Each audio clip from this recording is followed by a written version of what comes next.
देशवासियों के सामने प्रस्तुत किया है। मैं सबसे पहले देश के यशस्वी प्रधानमंत्री आदरणीय श्री नरेंद्र मोदी जी के प्रति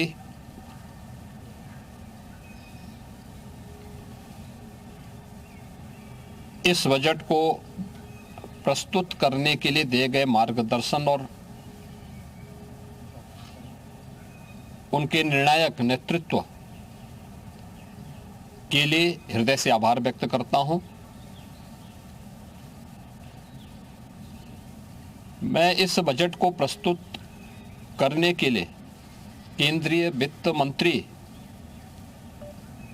माननीय श्रीमती निर्मला सीतारमण जी को हृदय से अभिनंदन करता हूं। प्रदेशवासियों की ओर से उनका धन्यवाद करता हूं। 145 करोड़ भारतवासियों के आशा और आकांक्षाओं का प्रतीक यह बजट है, जिसमें नए भारत और विकसित भारत की संकल्पना का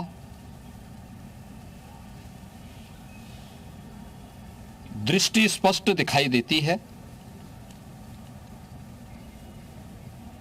12 लाख करोड़ रुपए से अधिक की पूंजी कैपिटल एक्सपेंडिचर के लिए, एक सुदृढ़ इंफ्रास्ट्रक्चर के लिए बजट में प्रावधान करना,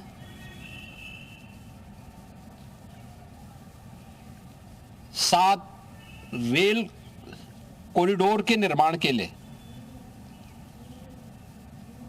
प्रावधान करना,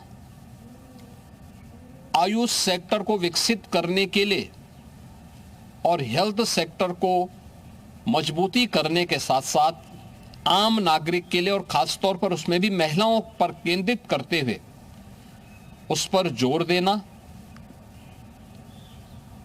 हर जनपद में महिलाओं के लिए, कामकाजी महिलाओं के लिए छात्रावास के निर्माण का कार्य हो या स्टेम, साइंस, मैथ्स, स्टैटिस्टिक्स और इमर्जिंग टेक्नोलॉजी से जुड़े हुए छात्रावास के निर्माण के लिए सहयोग करने का, युवाओं के सपने को एक नई उड़ान देने के लिए उनके लिए बेहतरीन इंफ्रास्ट्रक्चर से युक्त सुविधाएं उपलब्ध कराने के लिए ऐसे हॉस्टल के निर्माण का कार्य हो, नौजवानों के लिए हर एक सेक्टर में अवसर उपलब्ध हो,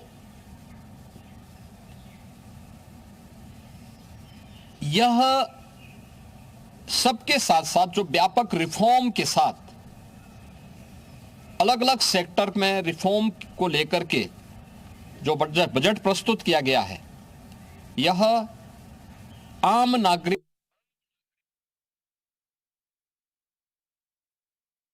को के जीवन को सहज और सरल बनाने में मदद करेगा। भारत की अर्थव्यवस्था को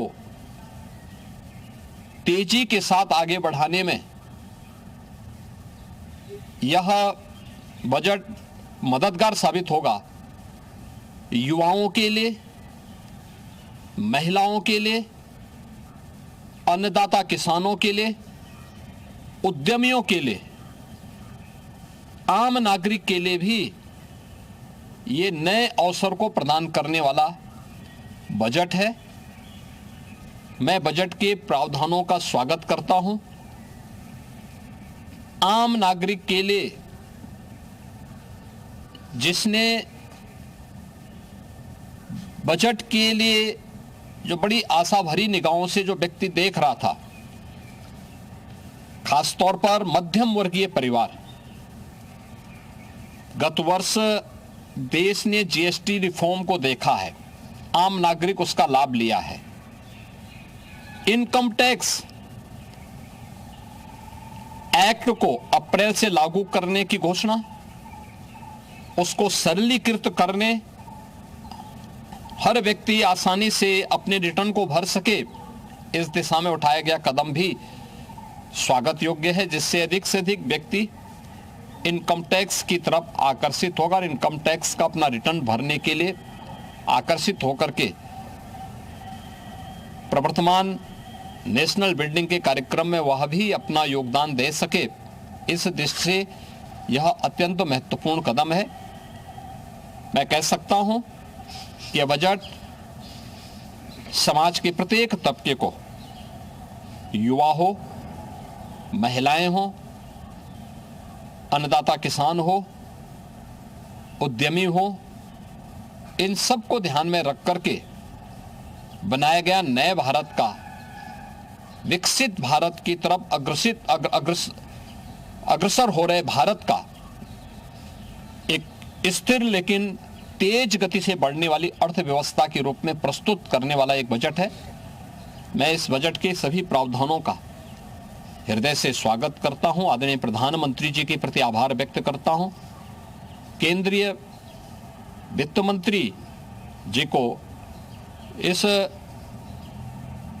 बजट को प्रस्तुत करने के लिए, जो कर्तव्य भवन से प्रस्तुत किया गया पहला बजट है, इस बजट के लिए भी उनका हृदय से उन्हें बधाई देते हुए हृदय से धन्यवाद देता हूं। सुन रहे थे आप, जिन्होंने पहले प्रधानमंत्री का धन्यवाद किया, साथ ही वित्त मंत्री का भी धन्यवाद किया और कहा कि जीवन को सरल बनाने में मदद करेगा ये बजट। भारत की अर्थव्यवस्था भी इससे बढ़ेगी।